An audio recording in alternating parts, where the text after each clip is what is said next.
Là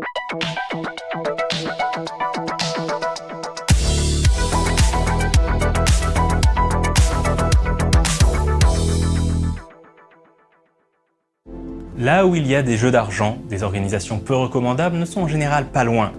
Au Japon, ce sont les salles de pachinko et pachislo qui ont longtemps été associées au crime organisé, à savoir le yakuza. Il faut savoir qu'au Japon, il est interdit de parier de l'argent, sauf dans des cas de figure très précis, comme les courses de chevaux. Les billes gagnées sur une borne de pachinko ne sont donc pas échangées contre de l'argent, mais contre des prix. Ces prix, en revanche, peuvent ensuite être revendus à l'extérieur de la salle de jeu. C'est à cette étape notamment que le yakuza pouvait s'immiscer et profiter de cette revente pour faire du blanchiment d'argent par exemple, quand les gangsters n'obligeaient tout simplement pas les propriétaires de salles à leur donner une partie de leurs revenus. Et bien entendu, le yakuza possédait également des salles de jeu illégales ou des casinos clandestins où parier de l'argent était possible. Le gouvernement japonais va lutter contre l'influence de la pègre dans les salles de jeu à partir des années 60 et jusque dans les années 90. Mais ce combat de la police pour nettoyer le pachinko va pousser le yakuza à chercher d'autres business dans lesquels s'immiscer.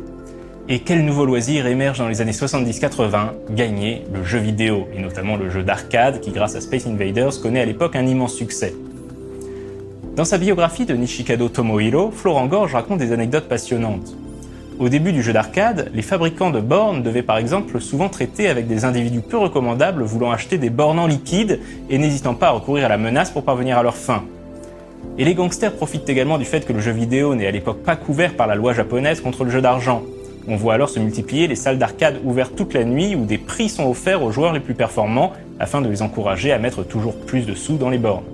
En 1979, les principaux acteurs du jeu vidéo japonais, réunis au sein de la JAA, la Japanese Amusement Association, craignent que ces agissements finissent par donner une réputation trop sulfureuse aux jeux vidéo.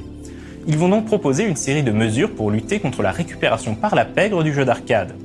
Ces mesures seront d'ailleurs connues sous le nom Invader Geokai Jishuku Sengen, la déclaration sur l'auto-limitation de l'industrie Invader. Les 4 mesures principales sont les suivantes. Interdiction d'installer des bornes dans des lieux sans responsable légal, interdiction aux mineurs de moins de 15 ans non accompagnés d'accéder aux bornes, interdiction aux mineurs de moins de 18 ans de rester après 23 heures, interdiction d'offrir des lots aux joueurs. Même si des critiques trouvent ces mesures insuffisantes, c'est un début. Le gouvernement japonais va emboîter le pas de la JAA et mettre en place une vraie législation sur les salles d'arcade. Officiellement, l'influence du yakuza sur les salles d'arcade et de pachinko est aujourd'hui négligeable, sinon inexistante. Néanmoins, dans l'esprit du public, il y aura probablement toujours un petit doute. Par exemple, en janvier 2015, 3 coups de feu ont été tirés sur la maison de Satomi Hajime, le PDG de Sega Sammy.